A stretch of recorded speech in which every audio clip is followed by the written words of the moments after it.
Bonjour à tous et à toutes. Nous revoilà autour de notre sujet aujourd'hui. Donc, toujours Sylvain Couillou, consultant formateur à la pratique du droit en entreprise et en gestion des ressources humaines. Aujourd'hui, je voudrais qu'on parle du management. Le management, c'est le fait de gérer, le fait de manager. Manager une entreprise, manager une équipe, voilà, être responsable, voilà, d'une équipe, voilà, au sein d'une entreprise, et ou en tout cas, ou être au management supérieur, donc avoir tout le personnel donc à gérer, tous les services à gérer, tous les départements à gérer. Donc, on peut être soit responsable d'un département, d'un manager d'un département, d'un service, d'une section, ou même de toute l'entreprise. Maintenant, comment gérer? Je voudrais rappeler d'abord, ce matin à travers cette vidéo, l'objectif est de rappeler à tous les managers, à tous les responsables d'entreprise, à tous les responsables d'équipe, que manager, le management, c'est un métier à part entière. Manager une équipe, manager, faire en sorte que ceux qui travaillent avec moi, mes collaborateurs, puissent contribuer, participer à la tête des objectifs qui nous ont été fixés, cela s'apprend. Et cela s'apprend lors des formations. Cela s'apprend par la lecture. Cela s'apprend par du coaching.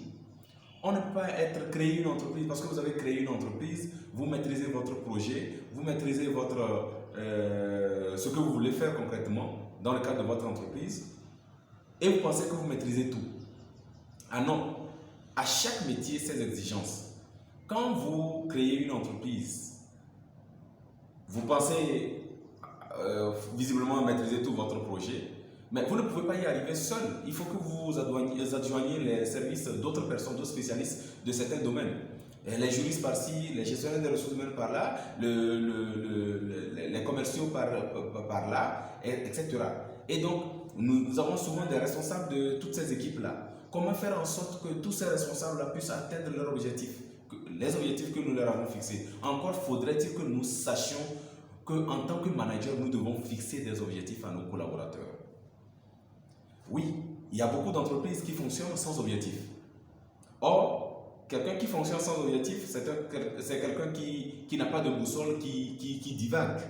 Parce que c'est l'objectif qui nous permet de savoir où nous allons. Et c'est à travers l'objectif qu'on sait si on est en train d'avancer ou bien on recule. Parce que oui, si on n'avance pas, on recule. Même si on stagne à la même place, on recule quand même. Donc, il faut se faire former. Il y a des petites formations pour vous, chers chefs d'entreprise. Accordez un tout petit temps. Je sais que vous n'avez pas le temps. Oui, le temps vous fait défaut. Mais si vous voulez de la performance dans vos entreprises, de la performance pour vos équipes, il faut que vous-même vous acceptiez perdre un tout petit peu de temps pour vous former. On a des gens qui fonctionnent depuis des années. Mais les résultats que vous avez là, vous auriez pu les améliorer, les augmenter si seulement vous aviez perdu peut-être 3 heures de votre temps pour aller sur une petite formation en management où on vous apprendrait les secrets du management. Nous avons plusieurs types de management et à chaque employé, on doit adapter un type de management bien déterminé. Le management persuasif ne va pas marcher avec tout le monde. Le management participatif ne va pas marcher avec tout le monde. Ainsi de suite. Donc, à chaque employé, et à chaque collaborateur, il faut adapter un style de management. On pense que, voilà, généralement, manager, on pense qu'on est chef, oui, et puis on est là, on passe son temps à imposer les choses. Alors que celui à qui tu imposes, tu donnes des ordres, comme si lui n'avait pas une tête pour réfléchir. Lui, même d'ailleurs, même parfois spécialiste de ce domaine, toi, tu es d'un domaine particulier, mais parce que tu es manager, tu penses lui donner des ordres. Il fait ce que tu as dit, après c'est mal fait, c'est que tu es aussi le premier à crier qu'il est incompétent. Tu ne lui as pas donné la possibilité de pouvoir parler. Tu n'as pas donné la possibilité de pouvoir faire une proposition. Comment tu voudrais que les objectifs soient atteints? En tant que manager, vous devez savoir, par exemple, déléguer les tâches. Les gens pensent que être manager, c'est faire. Non, le manager ne fait pas. Le manager fait faire. Il fait faire les choses par ses collaborateurs. C'est comme ça, eux aussi, ils vont acquérir de l'expérience professionnelle pour devenir demain manager. On voit des managers des responsables de service accrochés à leur poste, au point qu'ils refusent même de partir en congé. Ils ne veulent pas partir en congé parce que s'ils partaient en congé, un collaborateur va sortir du lot pour montrer que lui aussi, il maîtrise. Donc, on préfère les étouffer.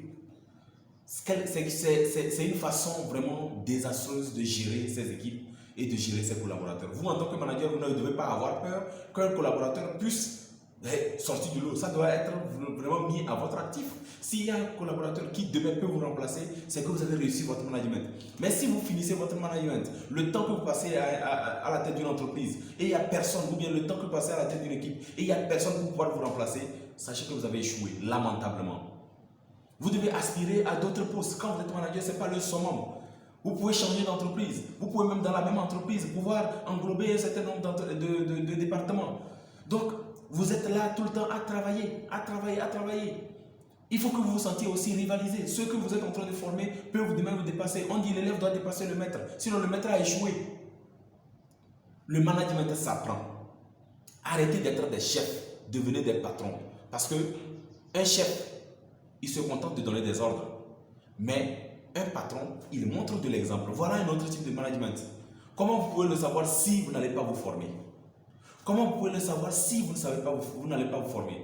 Un manager doit contrôler ses collaborateurs, contrôler ce qu'ils font. Et donc, quand il y a des employés, des collaborateurs dans l'équipe qui ont des spécialités que vous ne maîtrisez pas, vous devez vous former pour avoir des notions sur ce qu'ils font, pour pouvoir les contrôler. Vous devez avoir des connaissances transversales par rapport à ce que vous avez sous votre coupole. Vous devez travailler permanemment, s'il vous plaît. Cher manager, cher chef d'entreprise, cette vidéo est faite pour vous. J'ai envie de vous inviter vraiment à suivre des petites formations. Allez même à l'extérieur si vous pensez que oui, au pays, il n'y a personne pour vous apprendre quoi que ce soit. Allez à l'extérieur, allez-y. Il y a plein de formations, mais formez-vous. Formez-vous. Apprenez à manager. Tout s'apprend. Soyez humble, reconnaissez-le. Vous devez apprendre. Reconnaissez que vous devez apprendre.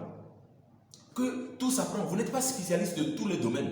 Quelqu'un qui est spécialiste de tous les domaines devient généraliste, il n'est plus spécialiste. Et donc, quand vous êtes bon dans votre domaine, mais vous devez apprendre à maîtriser d'autres domaines. Allez même vous faire former. Il y a plein de formations pour cela. Il suffit que vous ayez la volonté de le faire et vous apprendrez. Ne pensez pas que vous connaissez déjà tout. Même si vous avez fait 20 ans déjà au poste et peut-être que vous avez fait 20 ans d'erreur. Peut-être que vous vous êtes trompé pendant 20 ans. Ayez l'humilité d'aller apprendre. S'il vous plaît. Apprenez à déléguer des tâches. Et aidez vos employés aussi à pouvoir apprendre davantage.